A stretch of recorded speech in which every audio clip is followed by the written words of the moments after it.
Lo que vamos a hacer es que vamos a tratar de optimizar el trabajo, porque el taller que estamos haciendo es un taller sumamente práctico, o sea, es la explicación sintética de los pasos de la metodología, pero mi propósito es que ustedes practiquen la metodología aquí para que más o menos la asimilen. Esa es la idea, ¿no?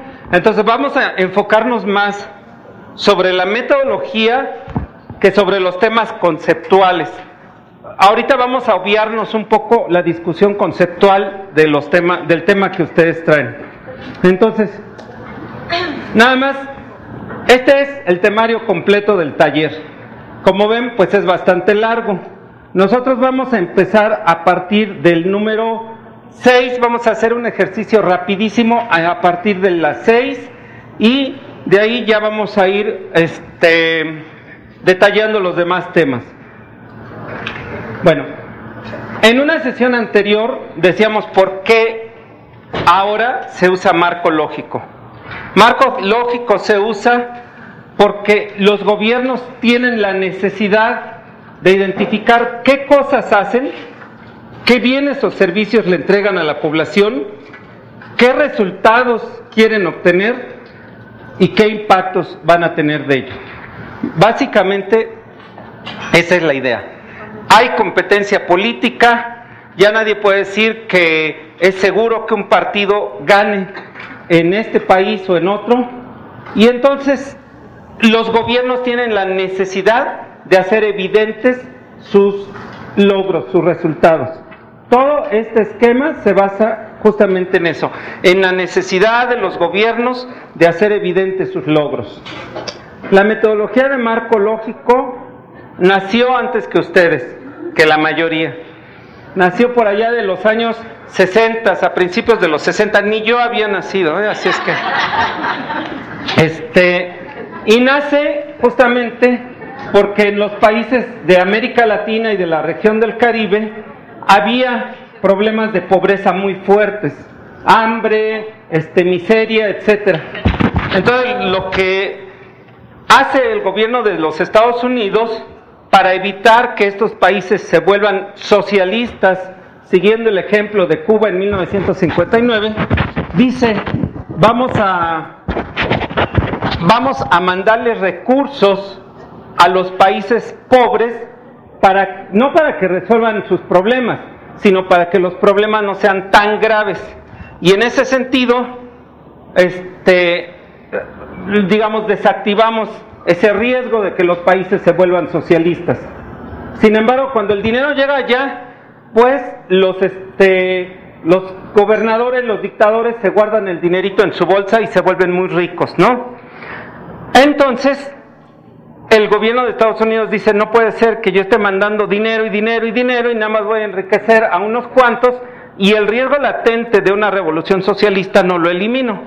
Por lo tanto, quiero que me desarrollen una metodología que me diga exactamente 4 cosas. ¿Qué actividades van a hacer los gobiernos?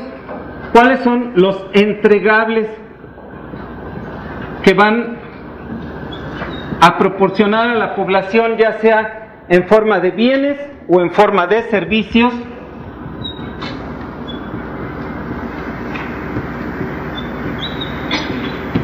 Y luego, ¿cuáles son los resultados? Es decir, los efectos. Pero los efectos en términos de cambiar las condiciones de vida de la gente, ¿no? Y luego, ¿cuáles van a ser los impactos? Es decir, a nivel macro, ¿cómo se va a mejorar las condiciones generales de vida de la población? De ahí nace esta metodología de marco lógico, que como su nombre lo indica, pues tiende a ser muy lógica. Dicen que tan lógica que hasta la entiendan los diputados.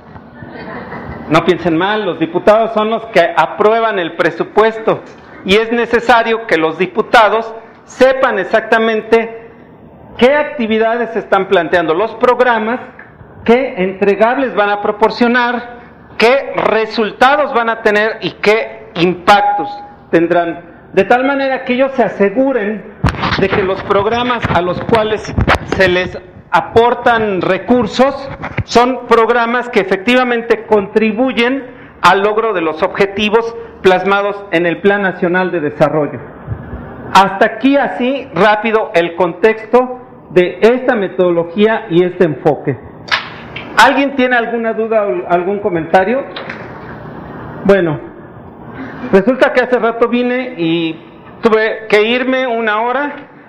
Y cuando vine la primera vez no había tráfico. Cuando vine la segunda vez está terrible. Entonces tuve que dejar mi carro ahí en Six Flags y me vine corriendo para acá porque no había manera. Entonces, como vengo bien encarrerado, me voy a ir rápido, ¿no? Aprovechamos. Ya les había dicho en alguna ocasión, la metodología de marco lógico, este elemento es muy importante. La metodología de marco lógico también es una metodología lógica. Lo primero que hay que hacer para resolver un problema, ¿qué será? Definir el problema, por supuesto. Si yo no sé cuál es el problema que tengo que resolver, si no lo tengo bien diagnosticado, no voy a poder tener una solución adecuada, ¿sí?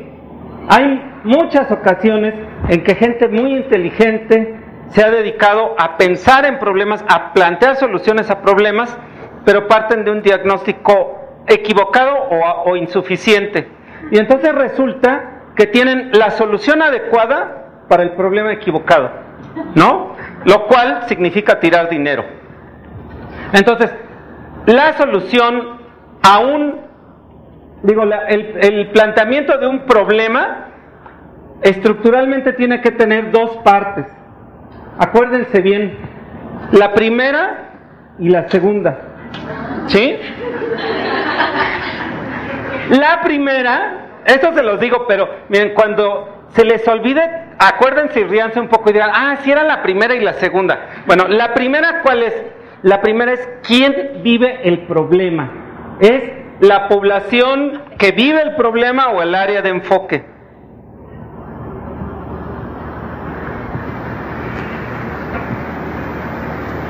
La segunda parte es la descripción de la problemática central.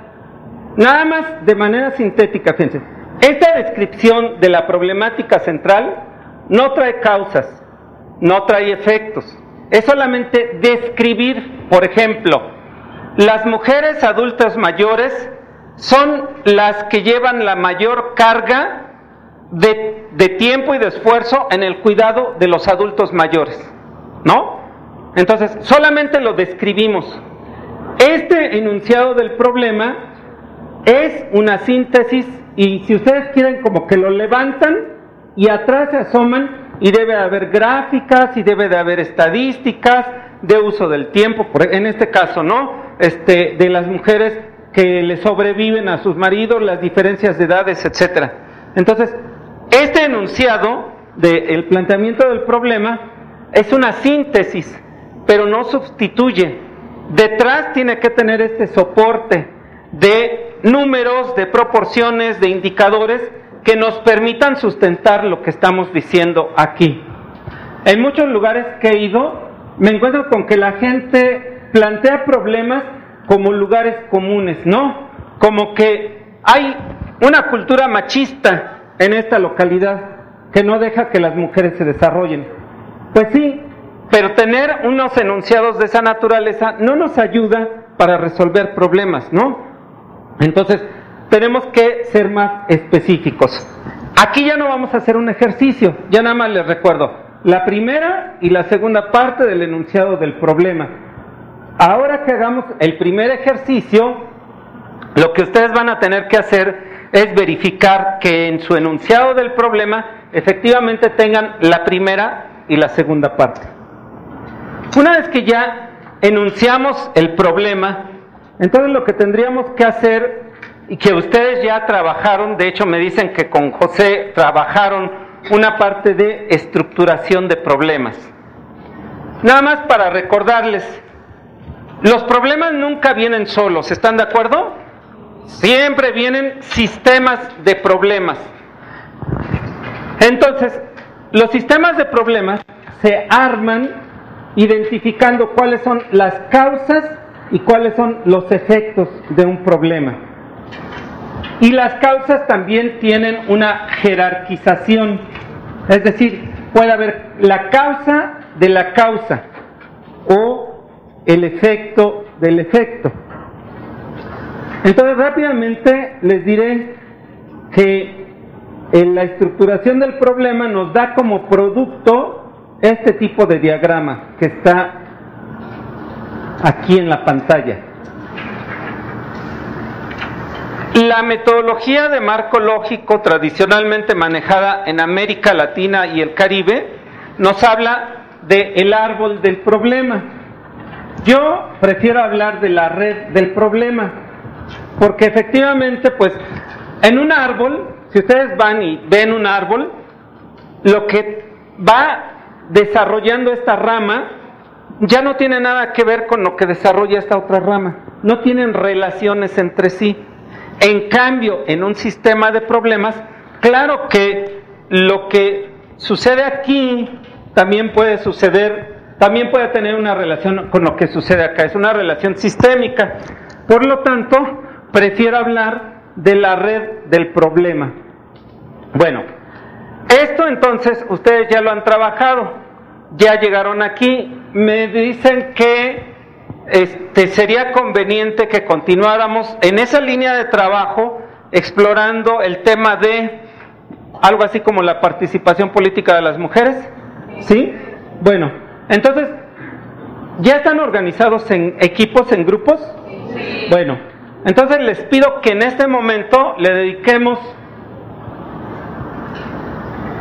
15 minutos a que se reúnan.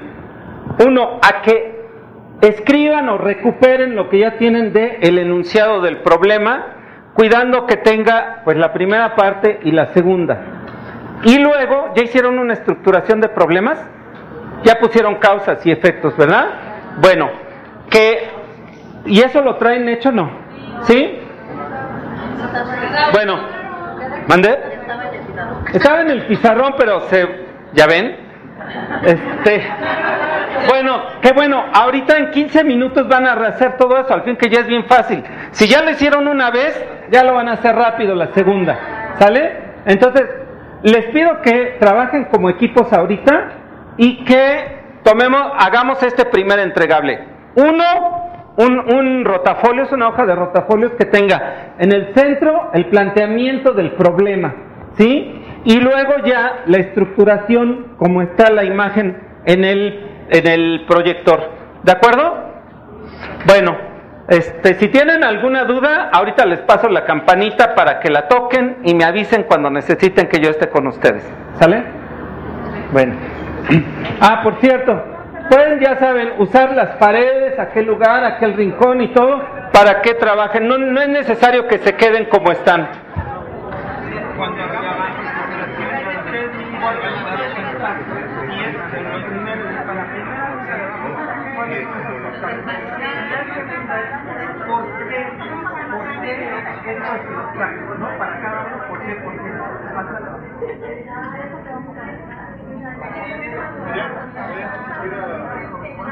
Lo que vamos a hacer es lo siguiente, miren. Hay 1, 2, 3, 4, 5, 6, 7, como 8 equipos por lo menos. Dedicarnos a que cada uno presentara su avance e ir retroalimentando cada uno de ellos, por lo menos nos llevaría como 10 minutos por cada uno, por 8 son 80 minutos, 1 hora 20, lo cual no tenemos, ¿no? Entonces lo que voy a hacer es aprovechar algunos de los ejemplos de los compañeros. Lo tomé al azar, apenas lo vi, entonces no es que lo haya yo escogido porque era el mejor o el peor, ¿no? De todas maneras yo necesito que ustedes me pasen sus trabajos, porque ya saben, tengo que andar mostrando ejemplos de lo que no se debe de hacer en otros talleres, ¿no? Bueno, Entonces, lo que les voy a comentar ahorita de retroalimentación es para todos, porque más o menos veo que en general los problemas que enfrentamos son los mismos. Entonces aquí dice, las mujeres mexicanas enfrentan obstáculos para acceder a puestos de poder. Primero, todo lo que pongamos aquí en un árbol de problema es el resultado de un diagnóstico, no es de inspiración, ¿no? Es de que ya estudiamos el tema, de que ya sacamos estadísticas, de que ya sacamos información cualitativa. Entonces, el diagnóstico no es algo que se pueden ustedes obviar o perder. Si yo levantara este papelito, lo que esperaría es encontrarme una ventanita donde yo me asome y encuentre estadísticas, marcos conceptuales, información cualitativa, análisis que me permitan darle soporte a esto que estoy diciendo aquí. Porque dice, las mujeres mexicanas enfrentan obstáculos para acceder a puestos de poder. Entonces, correcto.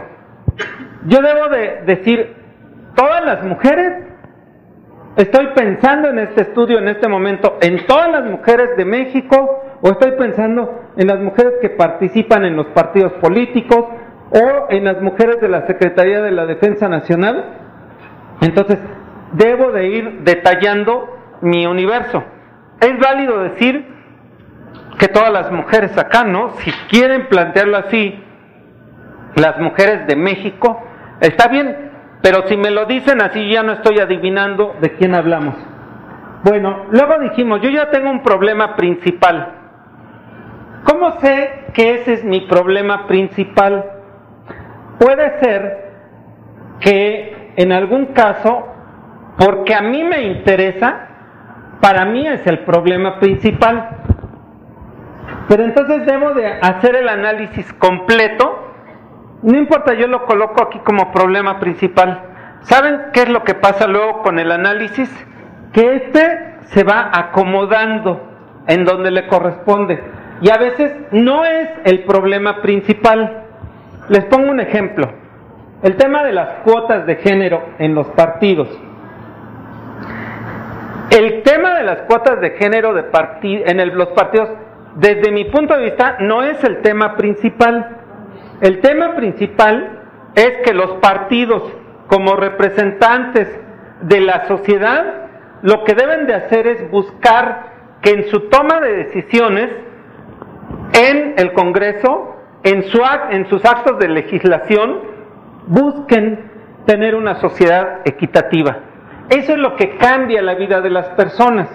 No que haya el 50% de las mujeres y el 50% de los hombres en los partidos, en la dirección de los partidos políticos. En otros países he visto mujeres que liderean partidos políticos como si fueran hombres, o sea, están muy masculinizadas. Entonces, en estas condiciones, en este momento de la vida democrática de nuestro país, tal vez el tema de las cuotas de género no es que no sea deseable, ¿sí? Es deseable, pero tal vez no sea lo que en realidad deberíamos de buscar como efecto, como lo relevante, ¿sí? Entonces, eso les puede ocurrir. Ustedes, porque su tema es relevante para ustedes, lo ubican aquí como el problema central.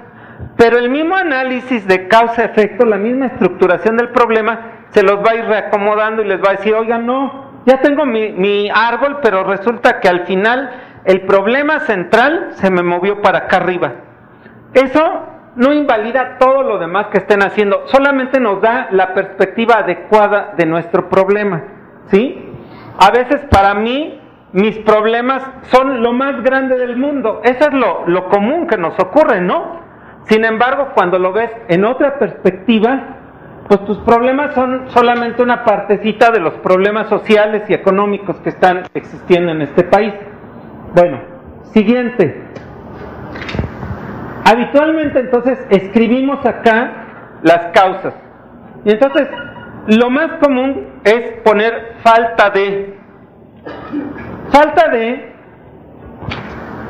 No es aconsejable poner un enunciado que diga faltan focos en el salón, porque a lo mejor traigo más focos y no resuelvo los problemas, ¿no?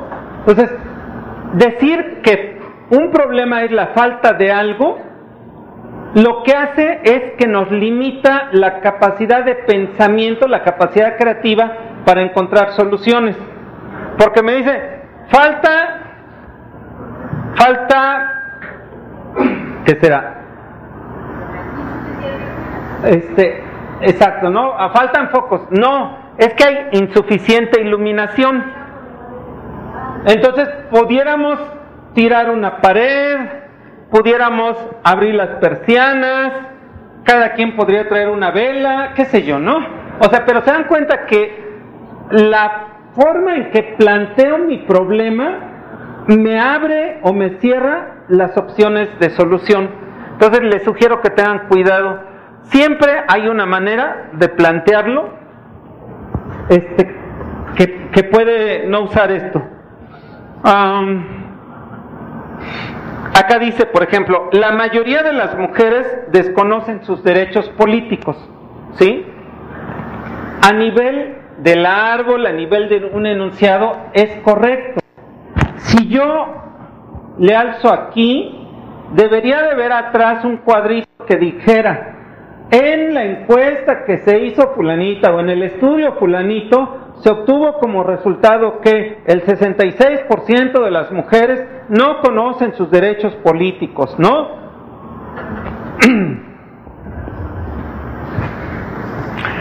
Vacíos en la legislación política electoral y de participación ciudadana.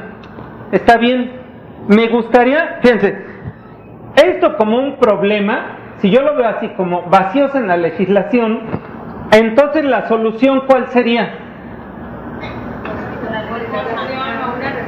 Pues llenar esos vacíos, ¿no?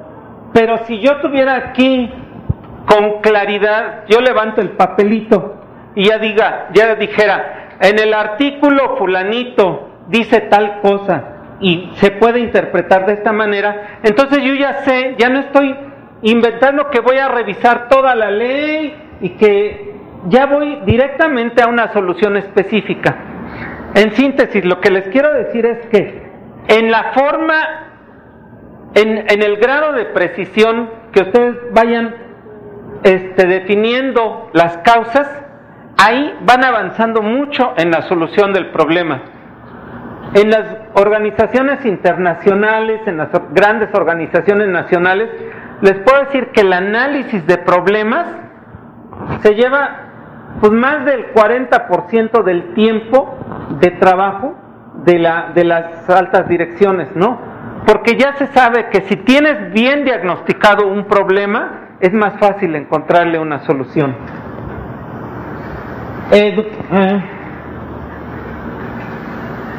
Educación sin perspectiva de género formal e informal. Creo que aquí ya deberíamos de avanzarle en términos cualitativos para decir las mujeres o los hombres de tales grados de edad, o el sistema educativo en su educación básica o en su educación media no incluye contenidos de género, o los contenidos son insuficientes, o algo más preciso, algo que me dé material sobre lo que yo tenga que trabajar para resolverlo, ¿no? Porque aquí dice educación sin perspectiva de género, con enfoque de género formal e informal. Bueno, pues eso, la televisión, las redes sociales ahora se han convertido en unos educadores relevantes. Las escuelas, las iglesias, pues las iglesias también educan, ¿no? Entonces, en este cajón, ya cuando nos ponemos a revisarlo, cuando le ponemos una lupa de cerca, olvídense, se abre una cosa muy grande. Entonces, lo que quiero enfatizar es que cuando pongan aquí causas, no pongan cajones tan grandes que no se puedan trabajar. Por ejemplo, si mi supervisa no me falla, allá dice que la cultura, ¿sí? Entonces, la cultura son muchas cosas. La cultura es cómo pensamos, cómo vivimos, cómo entendemos la realidad, cómo queremos transformarla. Entonces, si yo digo, la cultura machista no permite que las mujeres tengan acceso a los puestos de poder, pues entonces, para resolverlo tengo que resolver la cultura machista, lo cual no voy a poder hacer pasado mañana. Se va a llevar un poquito más de tiempo. Entonces, como que me condiciona a que para que yo resuelva este problema tengo que resolver un problema grandotote. No, lo que debo hacer es expresar cuál es esta expresión particular de la cultura machista que no me permite que las mujeres tengan acceso al poder, a las posiciones de poder en los partidos políticos. ¿Sí me explicó? Bueno, en general, cuando ya hicieron una línea aquí, lo que sigue es preguntarse ¿y por qué? ¿Por qué se da esto? A ver, dice, hay vacíos en la legislación política electoral. Bueno, ¿por qué se dan esos vacíos? Hay existencia... Ay, Dios. Bueno. Lo que quisieran decir es que hay una existencia de estereotipos de género en todas las esferas. ¿Se dan cuenta? O sea, yo no puedo decir que este enunciado sea incorrecto, no, pues claro que no lo puedo decir, es correcto, pero no me sirve de mucho, ¿no? Porque dice, existen... Ay, ya se me perdió. Existencia de estereotipos de género en todas las esferas. Entonces, ¿qué debo para solucionarlo? ¿Cómo lo soluciono? Pues quitando los estereotipos de género en todas las esferas. Lo cual es, a lo mejor ni me toca a mí hacer unas cosas, ¿no?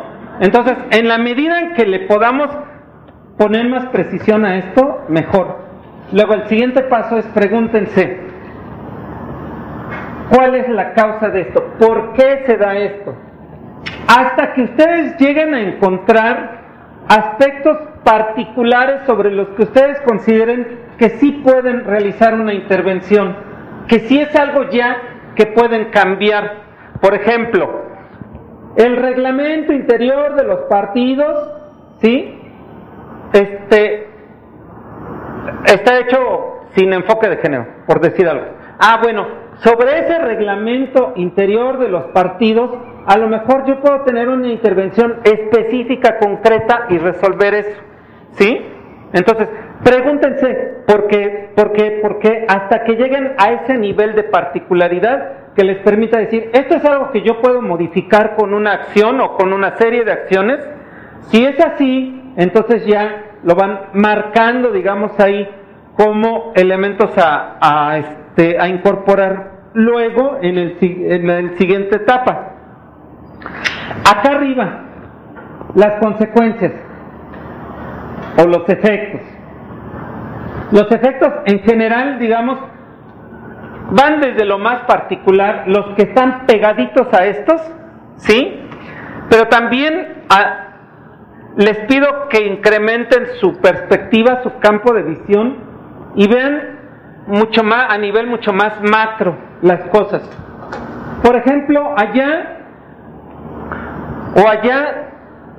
como que veo las cosas más inmediatas. No está mal, está bien, pero si pudiéramos también echar una mirada a qué pasa en los efectos económicos, en los efectos políticos, en los efectos sociales, o sea, simplemente el hecho de que las mujeres pudieran tener una participación proporcional equitativa en los partidos políticos conllevaría a una toma de decisiones quizá con enfoque de género, y eso podría provocar que tuviéramos una sociedad más igualitaria. Al final eso es lo que queremos, ¿no? Entonces les pido que no se queden nada más en esta parte, sino que traten de explorar las cosas más macro.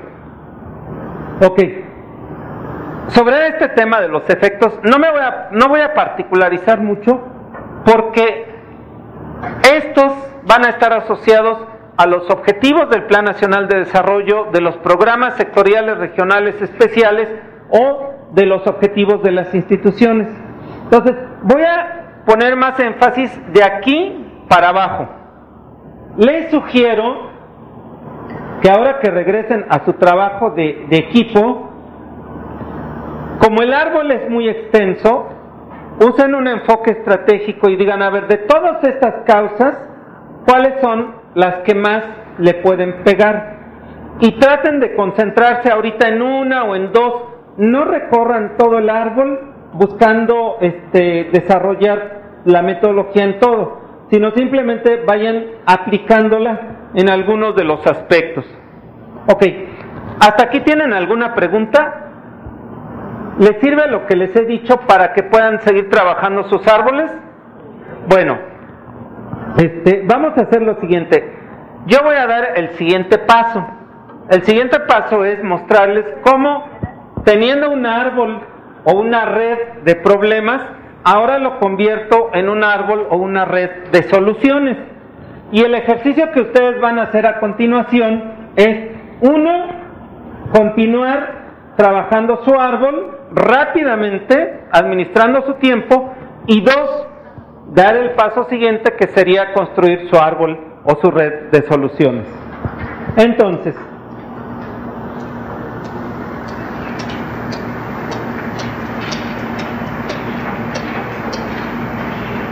¿qué es un objetivo? ¿Perdón?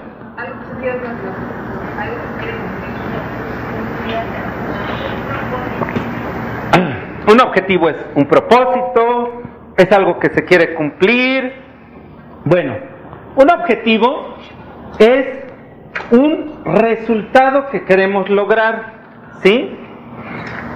Dice aquí que un objetivo es un enunciado breve.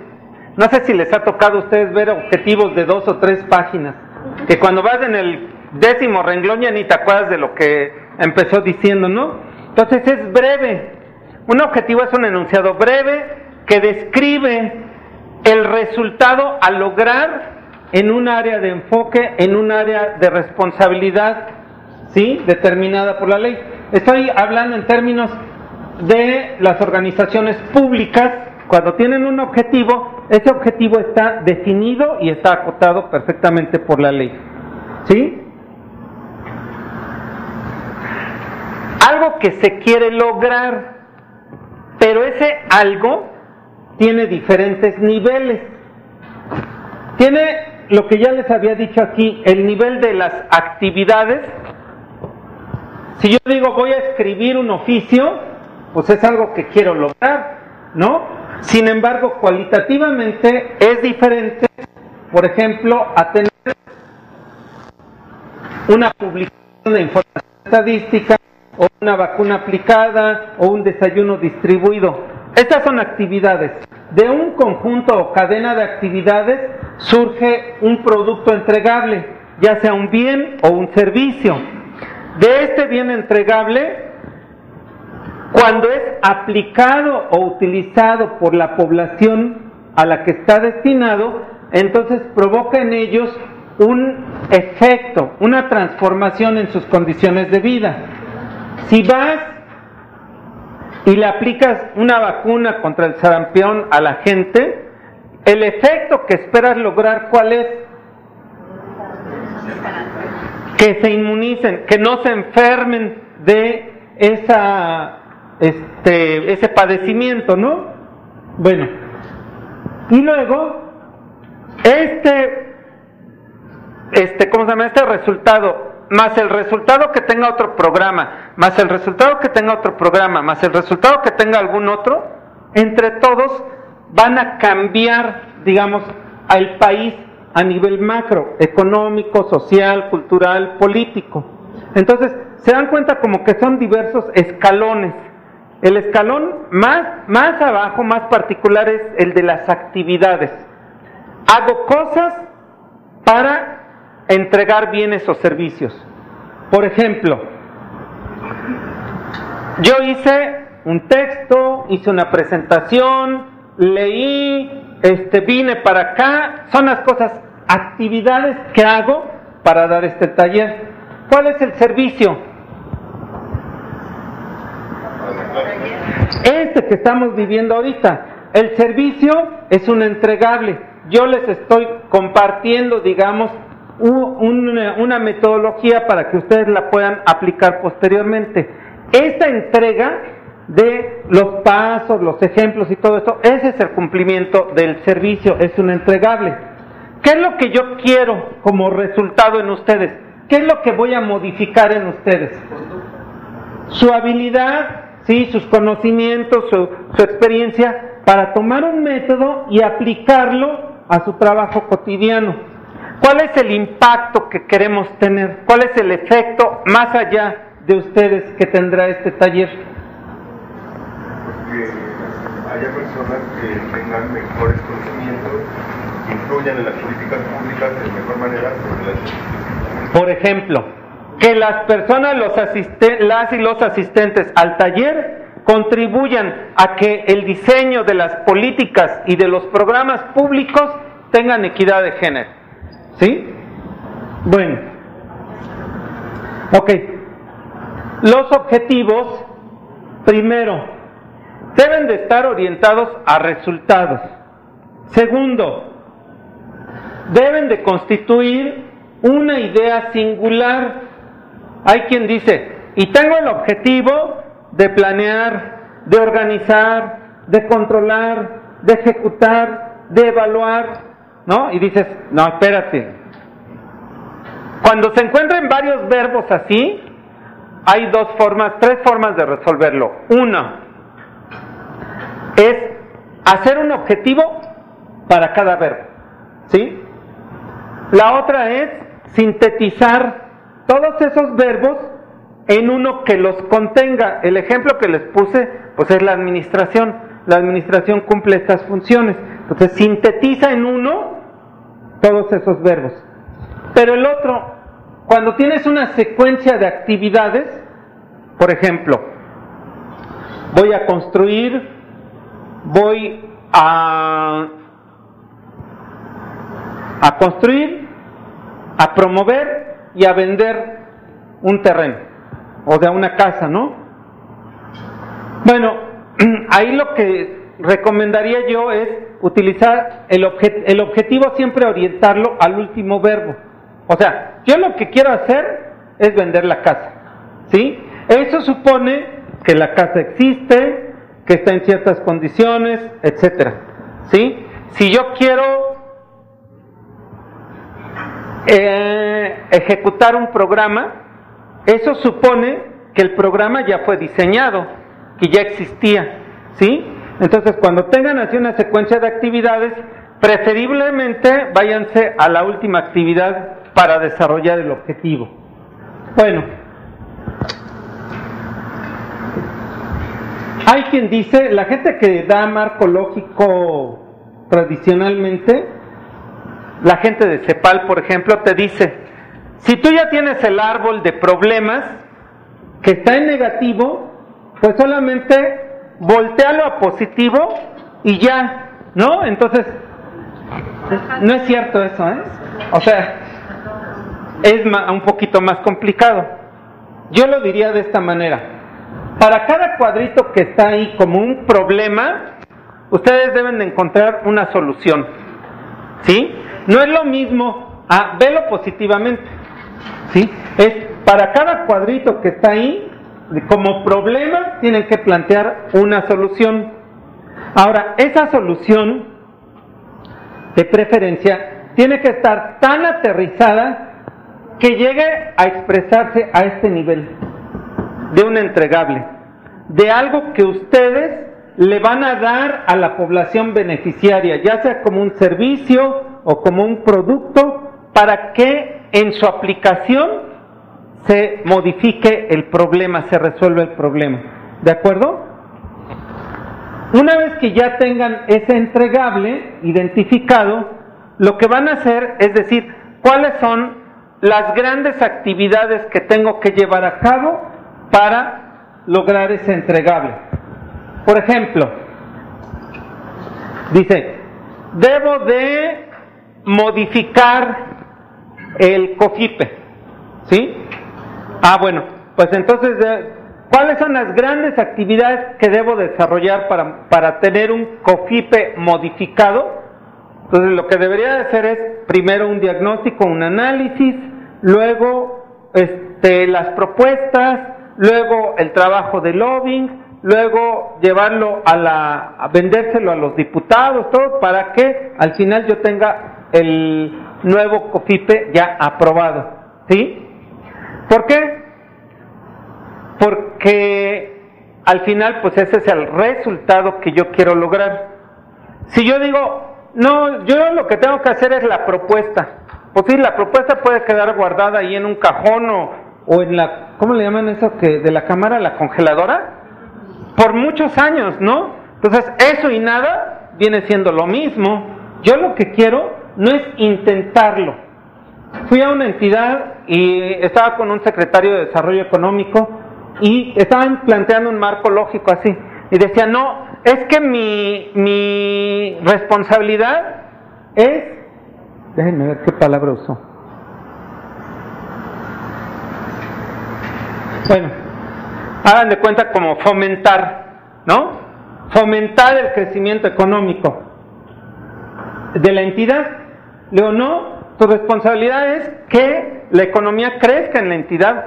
O sea, no te pagan por venir a intentarlo, por venir a contribuir, coadyuvar, ¿no? O sea, qué fácil, cuando te quieran medir con indicadores, en lugar de que midan si realmente hubo o no crecimiento económico en la entidad, que era lo que se debería de medir, te van a medir cuántas coadyuvaciones tuviste. O sea, ¿cuántas veces lo intentaste? ¿No? No sirve de nada. Lo que queremos en este sentido es enfoque a resultados. Adelante.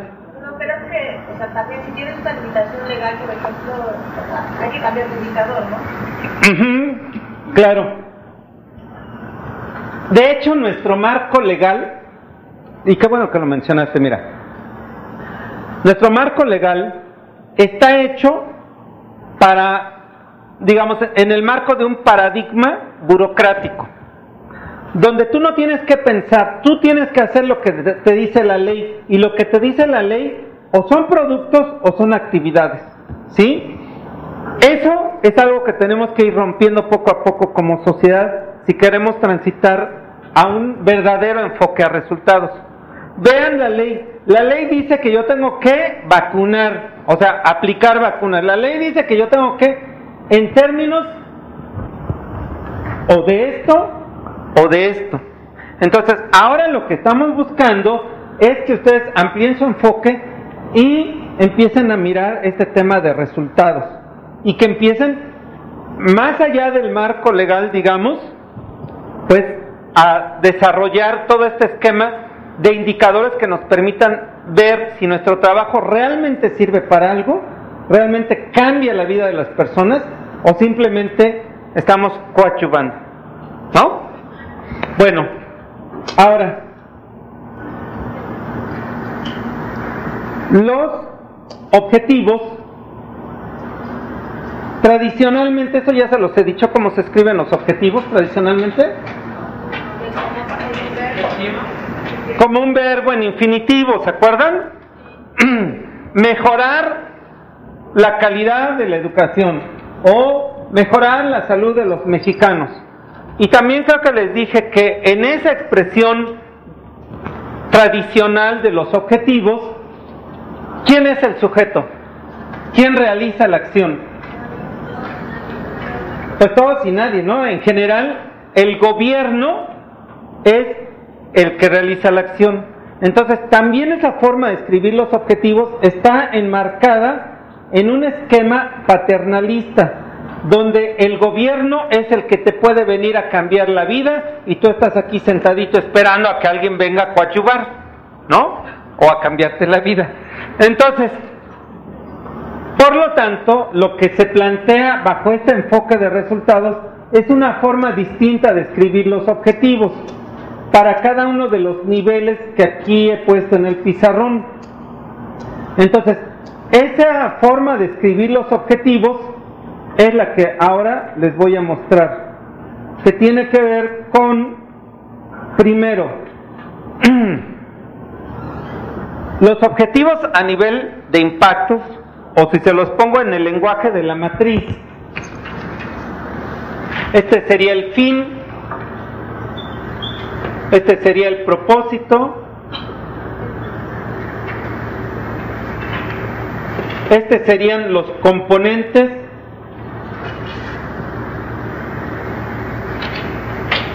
y estas serían las actividades, ¿no? Bueno, voy con este. ¿Cómo se escriben los objetivos a nivel de fin? Ojo, el fin es el objetivo estratégico superior al que tú quieres contribuir, pero no es tu responsabilidad total. Tú haces una parte para que se logre el fin, pero otros programas tienen que hacer lo suyo para que se logre este fin. ¿Sí está clara esa parte? Bueno, por lo tanto, ¿cómo se escribe el fin? Como contribuir a eso. El qué mediante el cómo.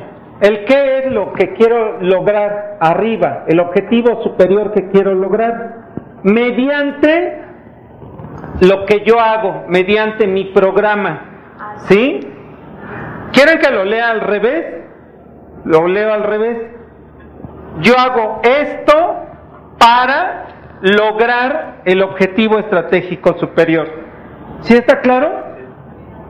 Bueno, generalmente en esta parte yo pregunto si está claro, todos dicen que sí, y al rato cuando empezamos el trabajo todos me preguntan sobre esto, ¿no? Va, el segundo nivel, el de los resultados.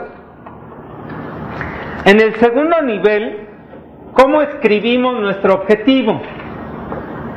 Primero, ¿se acuerdan que les dije que cuando hacemos el planteamiento del problema tenemos que tener dos partes? La primera y la segunda. Bueno, la primera es quién vive la problemática. Entonces, eso se liga aquí diciendo, el objetivo a nivel de propósito se redacta empezando por la población beneficiaria o el área de enfoque. Es decir, poniendo quién va a resolver el problema. Esto tiene implicaciones más o menos de fondo, ¿no? Porque dice, no estamos pensando en que la población que vive un problema está así, esperando que le llegue la solución, sino que son sujetos activos de su historia, ¿no? Entonces, por eso, sujeto, población beneficiaria o área de enfoque, un verbo, si les acomoda más, un verbo en futuro, si quieren, y luego el resultado a lograr. ¿Qué queremos? ¿En qué queremos que cambien sus condiciones de vida? ¿Sí? Las mujeres internas en centros penitenciarios de México reducen sus condiciones de discriminación en relación a los internos varones. Y entonces alguien viene y me dice, oye, pero no se puede porque ¿cómo crees que las pobres mujeres van a poder resolver y luchar solas contra todo un sistema económico, social, carcelario, marginal? No estoy diciendo que lo van a hacer solas, ¿sí? Pero estoy diciendo que tienen que ser un sujeto sumamente relevante, central en la solución de sus problemas. Tercero, perdónenme. Aquí nada más a este nivel del resultado hay 6 preguntas de verificación para revisar si efectivamente nuestro objetivo está bien elaborado o no. La primera es, ¿está definida claramente el resultado a lograr? O sea, ¿tengo claro lo que quiero lograr o estoy poniendo el medio para lograrlo? ¿Sí? ¿Qué es lo que quiero hacer? ¿Ir a aplicar vacunas o ir a reducir la tasa de morbilidad por una causa específica? 2. ¿Está bien construido? Es decir, ¿tiene la sintaxis que dijimos que debería de tener con 3 elementos? Sujeto, la población o área de enfoque, el verbo y el resultado a lograr. 3. es una idea singular, o sea, está apuntando a un resultado. 4. Se puede lograr, ¿sí? Si yo, por ejemplo, dijera aquí, mi objetivo es que al salir de esta sesión todo mundo lleve ya la matriz de marco lógico con todos sus elementos como un resultado ya final, pues no es algo factible, no se puede lograr por el tiempo que tenemos, ¿no? Bueno, se puede medir, es decir, podemos encontrar o construir indicadores para medir si efectivamente estamos avanzando en el logro de lo que queremos, y finalmente está alineado, es decir, este propósito realmente contribuye a lograr el fin o no. Bueno, ¿hasta aquí va bien? Bueno, lo siguiente, los componentes. Dijimos que un componente es un bien o un servicio que yo le entrego a la población. Ahora que estén haciendo su árbol, por favor, si tienen alguna duda, oye, ¿este es un componente o no? Vean, lo entrego a la población, es algo que yo le doy a la población como un bien o como un servicio. Y entonces, por esa razón, se escribe así, como un producto terminado o un servicio entregado. Por ejemplo, presentación distribuida. Por ejemplo, ¿qué sería? Servicio de alimentación proporcionado, ¿sí? Por ejemplo, vacunas aplicadas. Por ejemplo, desayunos distribuidos. Por ejemplo, libros de texto distribuidos. ¿Sí me explico? Ok. Y voy a la última, que es la de actividades. La actividad habitualmente para distinguirla de los otros niveles, y solamente por eso, para distinguirla de los otros niveles, la escribimos como un sustantivo que se derivó de un verbo. Es decir, revisión de los códigos penales con enfoque de género. Por ejemplo, capacitación. Por ejemplo, análisis de la ley. Por ejemplo, sensibilización a las mujeres en los partidos políticos. ¿Sí me explico? Solamente es con el fin de distinguirla, de que no se confunda con los otros niveles de la matriz. Bueno, ¿hasta aquí está bien? Bueno, ya como veo que ya 3 ya se durmieron, por favor no hagan mucho ruido porque no me los dejan dormir. Lo que vamos a hacer es ya ponernos a chambear otra vez. Entonces, primera tarea es que revisen su árbol o su red de problema. No lo vean todo ahorita, para que no nos consuma el tiempo, no lo vean todo. Enfoquen en uno de los temas y ese desarrollenlo, nada más. Luego, construyan la red de soluciones o el árbol de soluciones, peguen otro papelito de estos al lado y entonces para ese que seleccionaron empiecen a construir la solución, ¿sí? Y esa solución debe de incluir elementos a nivel de actividad, a nivel de componente, a nivel de propósito y a nivel de fin. Y por supuesto que deben de aplicar la sintaxis que les acabo de platicar ahorita. Y todo eso bien y de buenas, ¿no? Bueno, sale. Y yo les aviso cuando le paremos para hacer otra revisión metodológica de este tipo.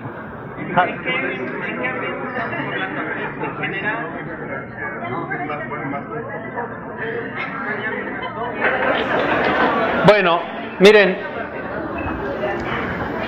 cuando ustedes han desarrollado con cierto cuidado un diagnóstico y por lo tanto el planteamiento y la estructuración del problema, en mi experiencia van encontrando las soluciones mucho más rápido.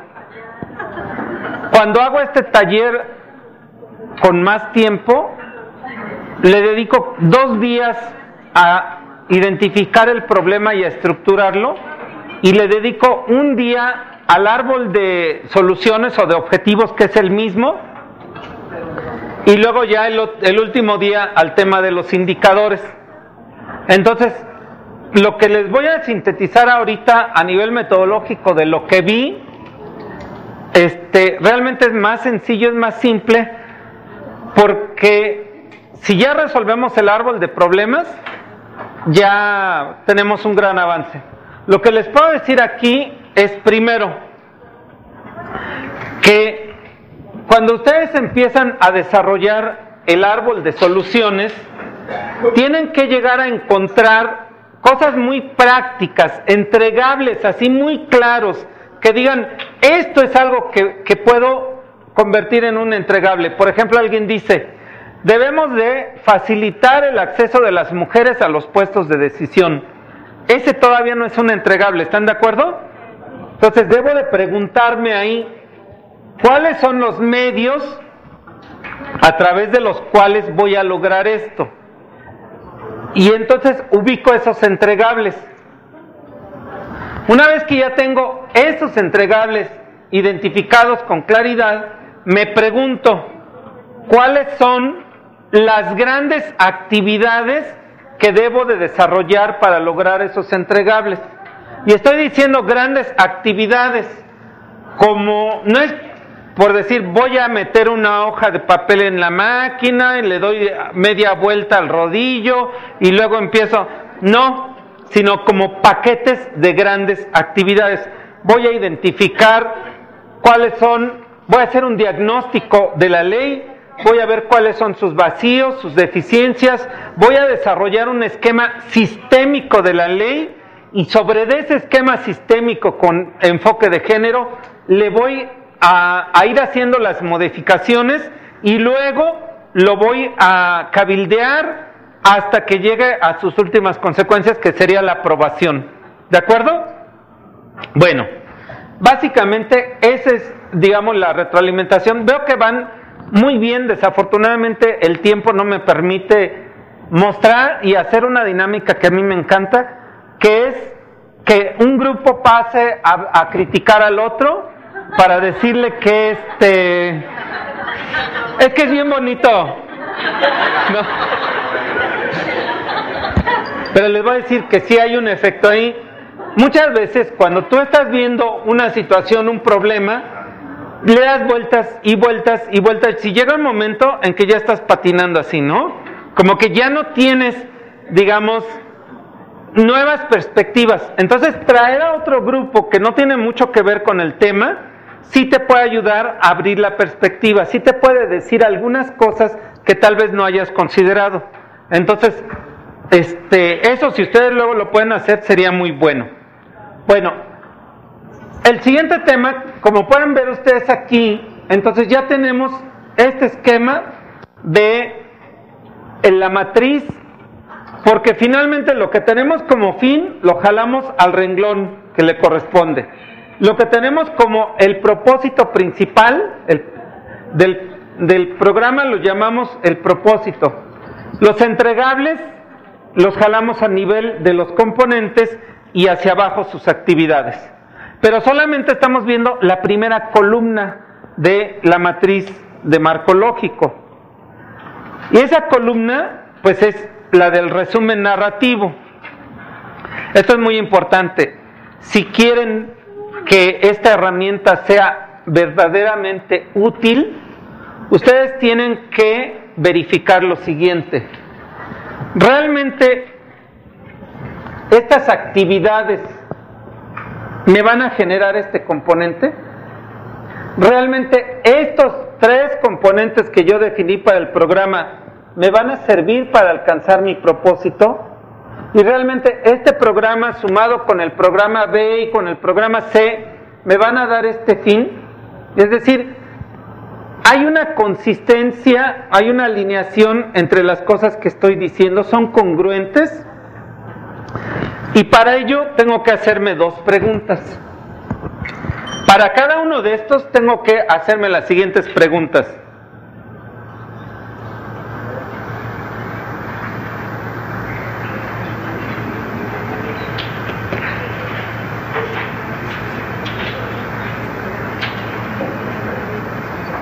Las actividades que estoy anotando aquí, ¿son necesarias para lograr este componente, sí o no? Esto es muy importante porque aquí puedo identificar que puse actividades que ni siquiera necesito para lograr el componente. Luego, ya dije, sí es necesario. Las actividades que están aquí, ¿son suficientes para lograr este componente? ¿Qué tal si tengo varias actividades, pero resulta que no consideré una que era muy importante? Entonces se va a quedar a medias, ¿sí? Entonces necesito ver también que las actividades que estoy haciendo sean suficientes para lograr el componente. Estas mismas dos preguntas las aplican al siguiente nivel. ¿Los componentes que tengo aquí son los necesarios para alcanzar este propósito? ¿Los componentes que tengo aquí son suficientes para alcanzar este propósito? Luego, a nivel de propósito yo tengo el programa 1, el programa 2, el programa N. O sea, tengo varios programas.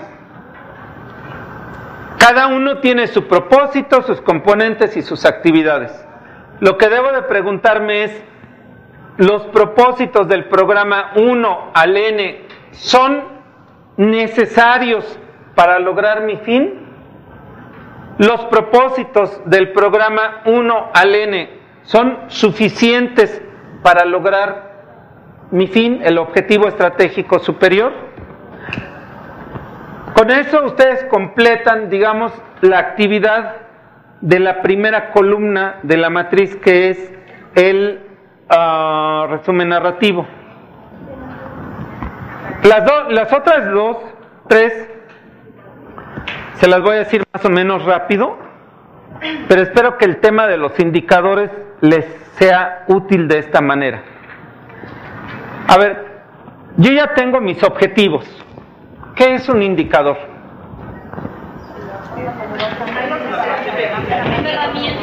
A ver, siquiera que lo use. Es el instrumento o herramienta para alcanzar el objetivo deseado. Algo le falta, ¿no? Algo le falta. A ver, échamelo. A ver si llega. Uy, mira. Bueno, quien sea. El indicador es lo que te permite medir el cumplimiento de tu objetivo. Fíjense, hay una diferencia entre es solo lo que te permite lograr tu objetivo. El indicador es una herramienta para medir. Siempre que oigan un indicador, piensen, por ejemplo, en un termómetro, ¿sí? O en una de estas cosas del carro, en uno de los indicadores.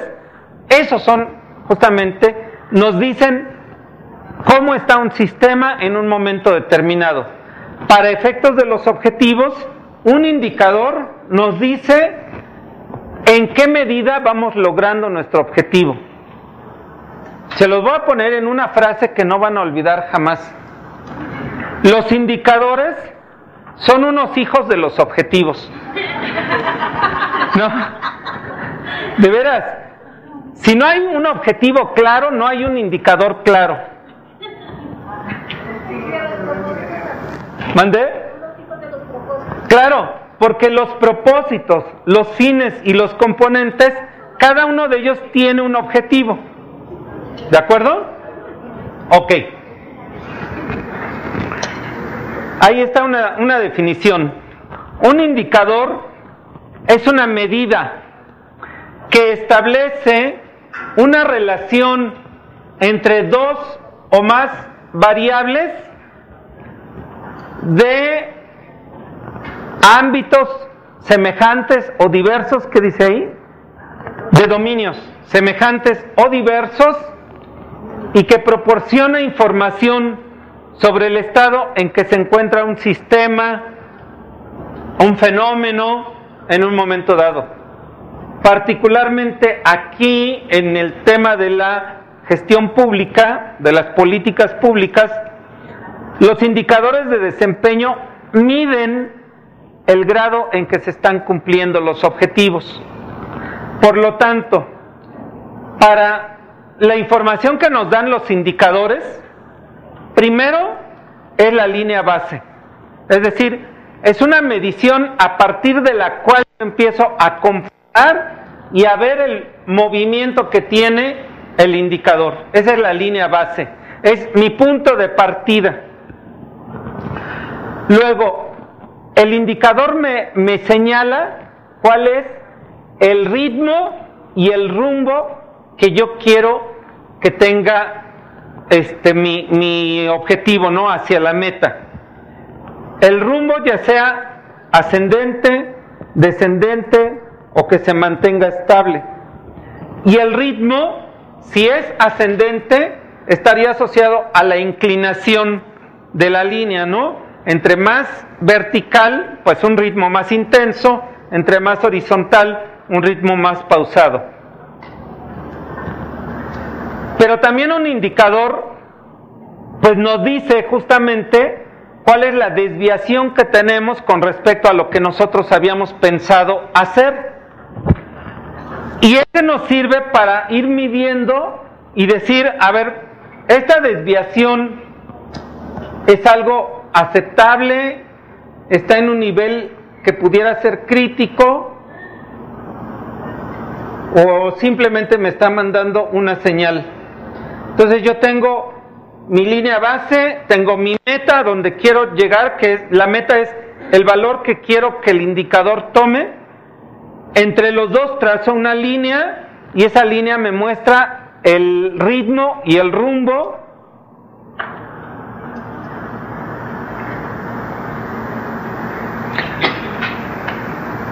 Y luego tengo la diferencia, la desviación entre lo real y lo planeado.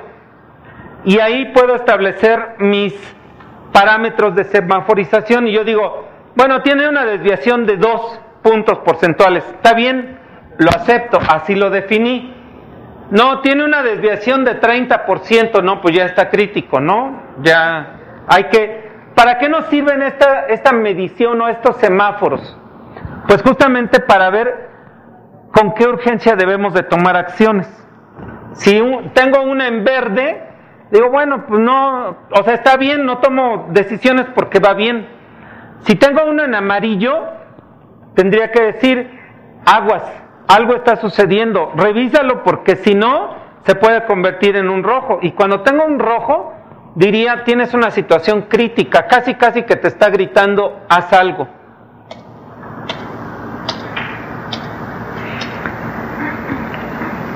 Como hay diferentes tipos de objetivos, aquí los pueden ver, de fin, de propósito, de componente o de actividad, entonces también hay diferentes tipos de indicadores. Hay indicadores que te sirven para medir las actividades, se llaman indicadores de proceso. Generalmente te miden lo realizado entre lo que programaste. Luego vienen los indicadores. Bueno, voy de arriba para abajo entonces. Los indicadores que te miden los impactos se llaman indicadores de impacto indirecto, los que te miden el fin. ¿Por qué? Porque ellos no te miden, porque tu programa no es el único que está provocando ese impacto. Tu programa se suma con otros y son los que generan ese impacto. Por eso se llaman indicadores de impacto indirecto. Y básicamente miden transformaciones estructurales. Como el fin tiene que ver con lo macro, entonces el indicador tiene que medir esas transformaciones estructurales, como por ejemplo el Producto Interno Bruto, como por ejemplo la esperanza de vida, la tasa de mortalidad materna, la tasa de mortalidad infantil, como por ejemplo la tasa de desempleo, como por ejemplo el índice de desarrollo humano. O sea, mediciones macro, ¿sí? Luego, los indicadores que miden el propósito son indicadores de impacto directo, porque justamente tu programa tiene un impacto directo sobre la población beneficiaria o área de enfoque. Entonces, ¿qué características tienen? Pues se refieren o miden los efectos de un programa en la población beneficiaria. Como que, por ejemplo, como la tasa de morbilidad por enfermedad específica. Eso mide un objetivo de un programa de vacunación. La calificación promedio en razonamiento matemático en las pruebas estandarizadas de enlace, por ejemplo. Mide el grado de aprovechamiento escolar de los niños. El tiempo promedio utilizado en labores domésticas. Mide cómo ha variado justamente esta distribución tradicional de los roles y de las tareas entre las mujeres y los hombres. El porcentaje de mejora de la calidad de agua potable te mide, ¿sí?, justamente cómo ha variado, digamos, este elemento. En el siguiente nivel, que es el de componentes, entonces lo que yo tengo que medir son mis entregables. Como es algo que yo les voy a entregar, un bien o un servicio, tengo dos formas de medirlo. Una, cuando yo de antemano, por ejemplo, para preparar este taller, me pongo de acuerdo con Marta o con Minerva y vemos qué contenidos va a tener, qué dinámicas va a tener, qué características, cuántas personas se pueden dormir y cuántas no, ¿no? ¿Cuánto tiempo de duración se va a llevar? ¿Cuáles son los resultados que yo voy a alcanzar? Entonces, ahí vamos estableciendo unas que se llaman especificaciones de calidad. Que si se ve desde allá la letra o no se ve, ¿no? Que si el clima, la temperatura y todo eso, todo lo que van a contestar en el cuestionario al final. Bueno, esa es una forma de medir la calidad. Cuando de antemano establecimos una serie de criterios y medimos si se cumplieron o no. La otra medición de la calidad tiene que ver con este acto de que estoy proporcionando ahorita el servicio y entonces les levantan un cuestionario que les dicen, a ver, ¿qué les pareció el servicio? ¿No? ¿Les pareció interesante? ¿Les pareció útil? ¿Tiene que ver con su trabajo? ¿Aprendieron algo? ¿Se durmieron mucho? Lo que sea, ¿no?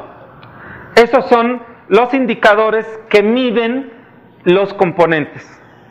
Y finalmente, los que ya les había dicho, los indicadores que miden actividades se llaman indicadores de proceso. Habitualmente, lo que miden es un esfuerzo administrativo por hacer algo. Y lo más común es lo realizado en contra de lo programado. Bueno, aquí está, digamos, el mapa general para construir un indicador. La primera parte que tiene que ver es este cuadro, todo este cuadro que estoy señalando ahora, tiene que ver simplemente con que el objetivo, que es la razón principal de que exista un indicador, el objetivo está bien hecho, está bien alineado, etcétera. Esto es lo que hay que revisar primero. Luego, ya teniendo todo ese aseguramiento de la alineación, ya vemos el análisis de objetivos. Es un objetivo de fin, de propósito, de componente, de actividad. Está bien hecho. Una vez que ya tengo eso, entonces selecciono mis dimensiones de medición. ¿Qué quiere decir? Quiere decir que un objetivo es como esto, que lo puedes ver desde diferentes perspectivas. Entonces, ustedes imagínense, si yo soy un presidente municipal de cualquier localidad y quiero mejorar el servicio de agua potable, puedo hacerlo por diferentes vías. O sea, es un objetivo, pero yo puedo verlo de diferentes formas. Si yo amplío la red, es decir, que llegue a más lugares, más casas, ¿mejoré el servicio? Pues sí, lo mejoré. En general mejoré el servicio. Si yo mejoro la presión del agua y en lugar de que les llegue cada tercer día, les llega toda la semana, ¿mejoré el servicio? Pues sí, lo mejoré. Si yo busco la manera de bajarle el precio al agua, ¿mejoré el servicio? Sí. Y si yo busco que el agua sea más potable, ¿mejoré el servicio? Pues sí, cada uno de esos mide diferentes dimensiones, como son la economía, la calidad, la eficiencia y la eficacia. La eficacia es, ¿logro mis objetivos o no los logro? ¿Sí? La eficacia es, entonces, el grado en que yo logro mis objetivos. La eficiencia es cómo hago uso de mis recursos. Hay algo que ahora últimamente una palabra que se ha acuñado que se llama efectividad, que es la suma de la eficacia y la eficiencia. Y la calidad, dejé satisfechos a los usuarios, ¿sí? Entonces hay diferentes dimensiones que yo puedo medir de un objetivo. Por lo tanto, lo primero que tengo que tener claro cuando construyo un indicador es ¿qué dimensión quiero medir?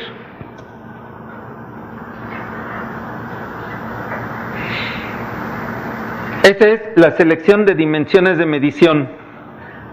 Y luego tengo que identificar cuál es mi componente crítico de éxito. Eso se los voy a poner en esta lámina. Fíjense, si yo tuviera que sintetizar toda mi presentación de indicadores en una sola lámina, yo usaría esta, porque esta es como que la neta del planeta de los indicadores. Para que ustedes construyan un indicador, deben de preguntarse cuál es el resultado clave de mi objetivo. ¿Qué creen? Mi objetivo era bajar de peso. Mi objetivo era bajar 5 kilos en 3 meses. ¿Cuál fue el resultado clave? Dilo. Claro, mi resultado clave es que cuando yo me suba por segunda vez a la báscula, o sea, cuando me suba al final del periodo que dije, pese 5 kilos menos que mi línea base. Es decir, que cuando yo dije mi objetivo es pesar menos, lo primero que debí de haber hecho es correr a una báscula y pesarme. Mi resultado clave es que pese menos. Una vez que tengas claro el resultado clave, te preguntas, ¿y cómo lo mido? Por ejemplo, el que las mujeres tengan mayor acceso o un acceso más equitativo a los puestos de toma de decisiones, que fíjense, esa palabra que luego ponen, puestos de poder, también tienen unas implicaciones así como que habrá que analizar, ¿no? ¿Qué es lo que queremos? ¿El poder o incidir en tomas de decisiones, no? ¿Ambos? Bueno, entonces, ¿qué debió de haber ocurrido para que yo diga que ese objetivo se cumplió con éxito?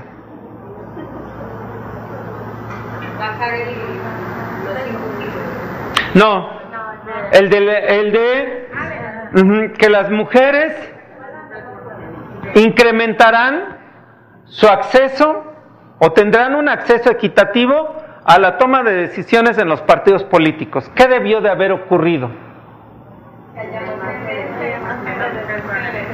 Al final, cuando se cumple el tiempo que yo dije, tiene que haber en los puestos el mismo número de mujeres que de hombres, ¿sí? ¿Y cómo lo mido? Pues ya de ahí saco el indicador por el porcentaje de puestos en toma de decisiones de mujeres en relación a el porcentaje de toma de decisión, de puestos de toma de decisiones de hombres, ¿no? Y entonces de esa manera construyo mi indicador. Mucha gente dice, oye, ¿no sería más fácil que nos dieras una lista de indicadores y ya nos ahorramos todo y ya de ahí la tomamos?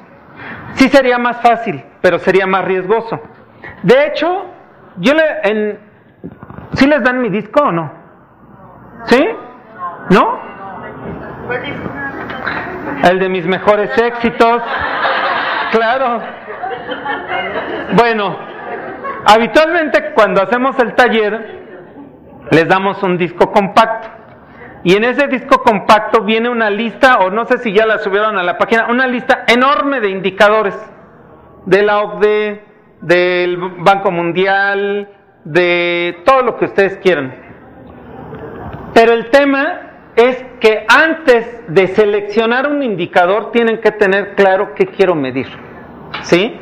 Tienen que tener claro que el indicador, como les dije, es un hijo del objetivo, ¿sí? Porque muchas veces lo que ocurre es que la gente usa un indicador para medir una cosa que no tiene nada que ver, ¿sí? Es como cuando la gente usa el dato del IMSS para medir el empleo en México. El INEGI desarrolla una encuesta específica para medir el empleo, pero como los datos del IMSS tienen más movilidad, entonces es más bonito decirlo así, ¿no? Pero es usar una herramienta para medir algo que no corresponde, ¿sí? Bueno, entonces, a ver, en síntesis, primero tengo que tener claro mi objetivo, que quiero medir, que es la dimensión, que quiero medir de mi objetivo. 3, ¿cuál fue el resultado clave? ¿Qué tuvo que haber ocurrido? ¿Qué tuvo que haber pasado como resultado para que yo diga que mi objetivo se cumplió con éxito? Bueno, y con ello ya nace el niño es el indicador. Y luego, como dicen, pues hay que ponerle nombre al niño, ¿no? Pero hay que tener en presente ciertas reglas para ponerle nombre al niño. ¿Cuáles son esas reglas? 1, habitualmente el indicador está formado de 2 partes. Ya saben, la primera y la segunda. La primera siempre es una relación aritmética o matemática entre variables. Es un cociente, es una tasa, es una razón, es una proporción, es un promedio, es una suma ponderada, etcétera. Pero la primera parte siempre nos dice cuál es la relación que existe entre las variables, ¿de acuerdo? Y la segunda parte nos va a decir qué es lo que está midiendo. Por ejemplo, tasa de natalidad. Por ejemplo, porcentaje de analfabetismo. Por ejemplo, índice de masculinidad. Por ejemplo, densidad demográfica. Por ejemplo, promedio de calificaciones. ¿Sí me explico? Tiene 2 partes. La primera siempre está expresando esa relación aritmética o matemática, y la segunda lo que me está diciendo es qué es lo que estoy midiendo. Bueno, pero además el nombre del indicador no debe de tener verbos. O sea, un indicador no quiere hacer nada, no es un objetivo. Un indicador es una herramienta para medir. Por lo tanto, no debe de tener verbos ni de marcar tendencias. Por ejemplo, alguien dice tasa de crecimiento del Producto Interno Bruto. Está mal. Debe de decir tasa de variación. La variación puede ir para arriba o para abajo, ¿verdad?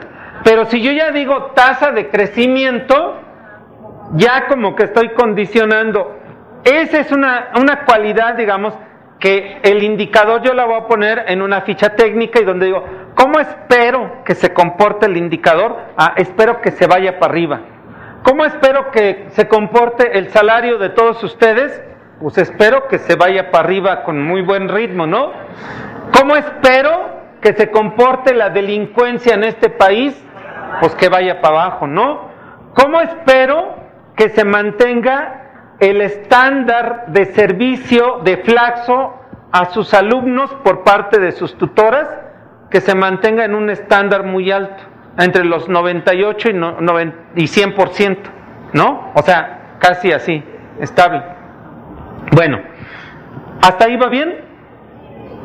Luego, el nombre del indicador debe ser muy claro y muy corto. Debe ser diferente al del objetivo.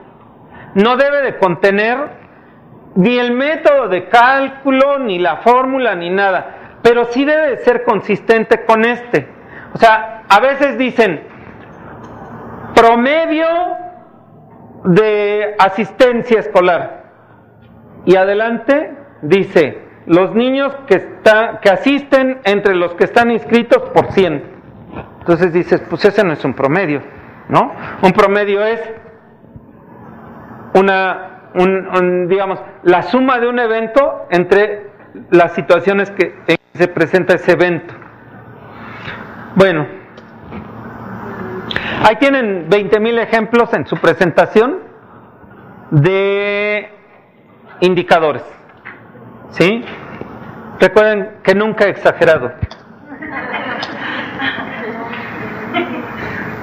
Un ejemplo de cómo se construye el indicador. Me hubiera gustado mucho que construyéramos un indicador, pero no nos va a dar tiempo, no sé, son 5:30. ¿Cómo? Bueno, entonces hagamos un ejercicio de 15 minutos donde, fíjense, tomen por favor el propósito de su programa, el propósito, y a ese apliquen este procedimiento. Primero definan qué dimensión quieren medir. Segundo, ¿cuál es el resultado clave? Lo voy a escribir aquí para que luego no me pregunten. Entonces, para el propósito,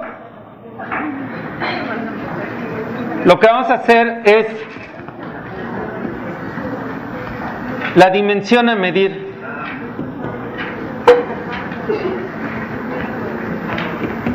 Claro, tienen que escribir, siempre tienen que escribir el objetivo, ¿eh? La dimensión a medir, el resultado clave,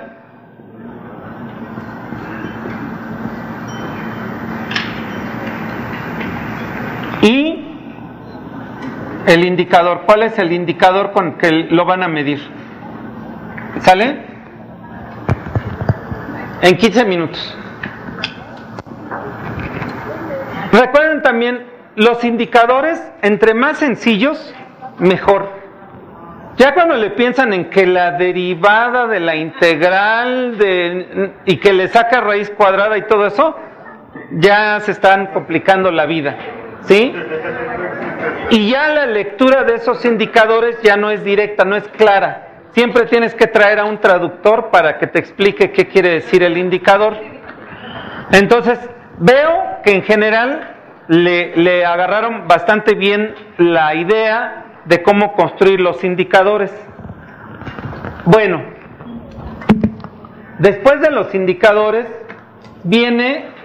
o sea, los indicadores tienen una cantidad de información que nos permite caracterizarlos. Es como si tuvieran el acta de nacimiento del indicador, y todo eso lo vacían en lo que llamamos una ficha técnica.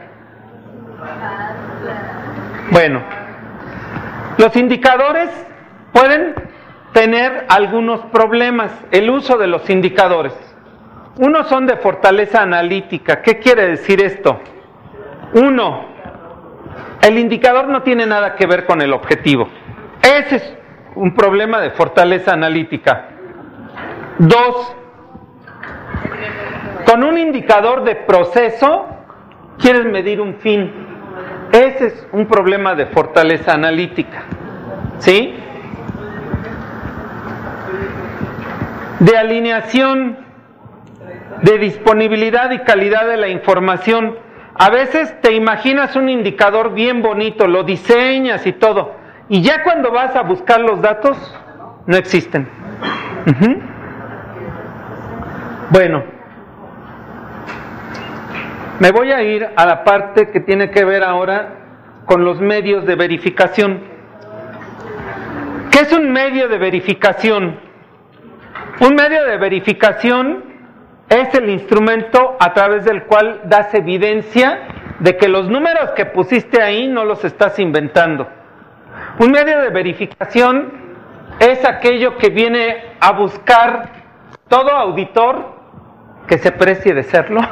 Llega y te dice, a ver, dime, aquí hay un 6, ¿de dónde sacaste ese dato? Dame un oficio, dame una estadística, dame una encuesta. Esos son los medios de verificación.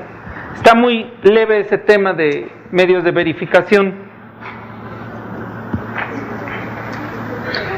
A lo mejor una idea relevante aquí, en términos de medios de verificación, es que miren, cuando ustedes diagnostican un problema, también una parte del diagnóstico puede estar en decir, no hay información sobre este tema. Eso puede ser algo relevante en el diagnóstico. Y si ustedes tienen un objetivo que esté asociado y no tienen información sobre ese objetivo, lo que van a tener que hacer es utilizar indicadores proxy. Se llaman proxy porque son próximos, cercanos, no miden lo que queremos.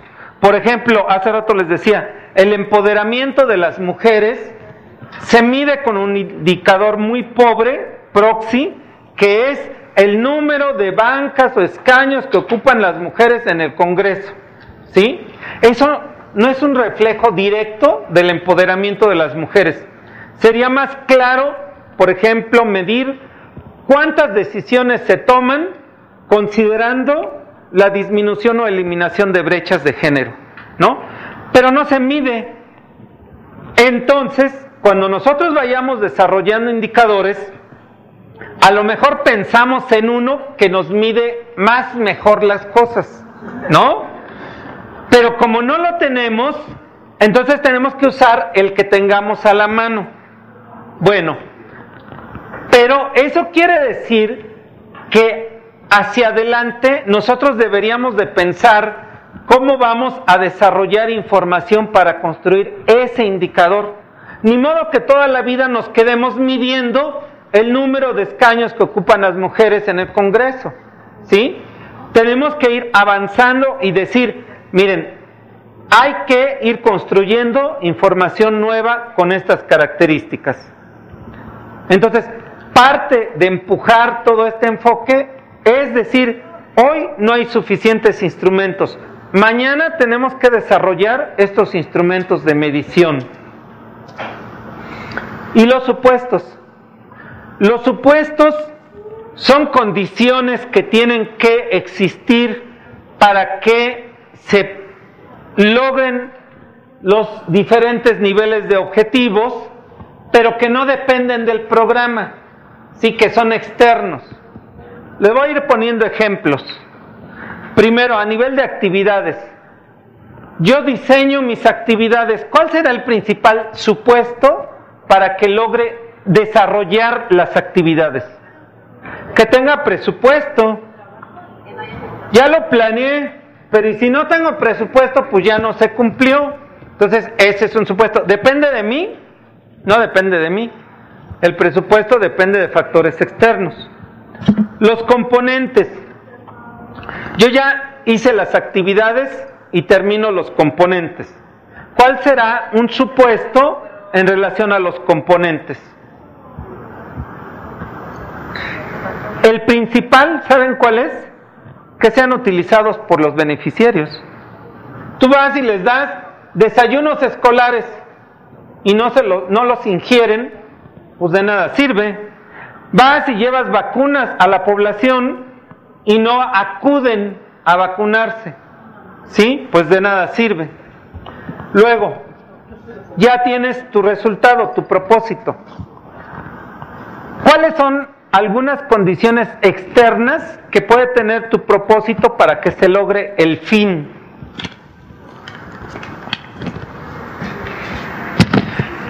¿Se acuerdan que el propósito es la responsabilidad de este programa? El fin está arriba.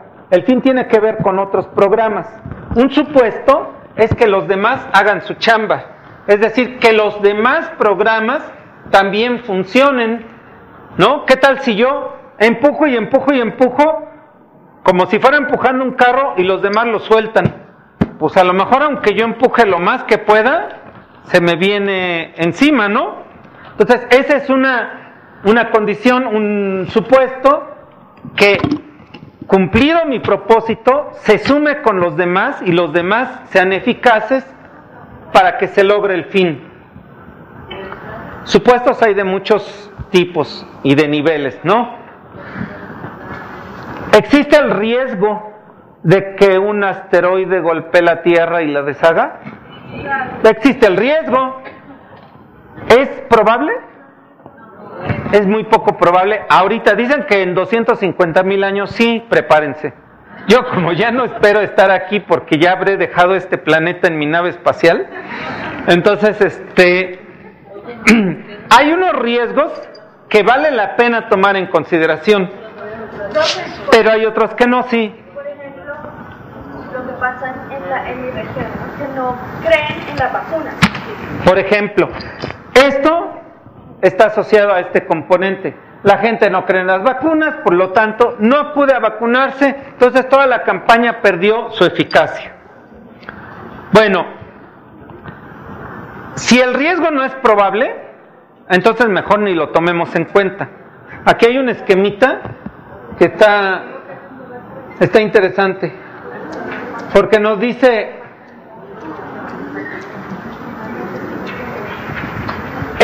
el riesgo es externo al proyecto, sí o no. Si no es externo, es decir, si yo lo puedo controlar, entonces no se incluye como un supuesto.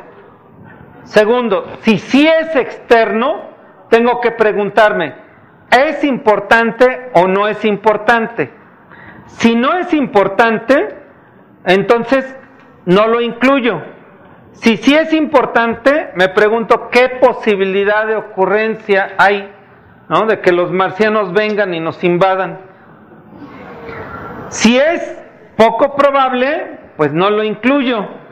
Dicen que si hay una prueba, una evidencia de que hay inteligencia en otros mundos, es que no han venido.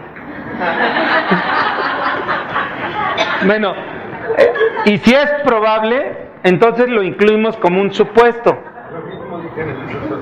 Pero si es muy probable, tengo que preguntarme, ¿se puede rediseñar el proyecto para que el riesgo no le afecte demasiado? Si sí, pues lo rediseño, pero si no, mejor ni hago el proyecto. O sea, si yo voy a hacer un proyecto y tengo un riesgo y ese riesgo es de alto impacto y muy probable, ¿para qué lo hago, no? ¿Para qué le meto dinero a algo que al final es muy posible que no funcione? Bueno, ¿hasta aquí tienen alguna duda? ¿No? Bueno, conste, ustedes lo dijeron. Y ahora solamente me resta decirles lo que dijo un mariachi cuando se murió. Tan, tan.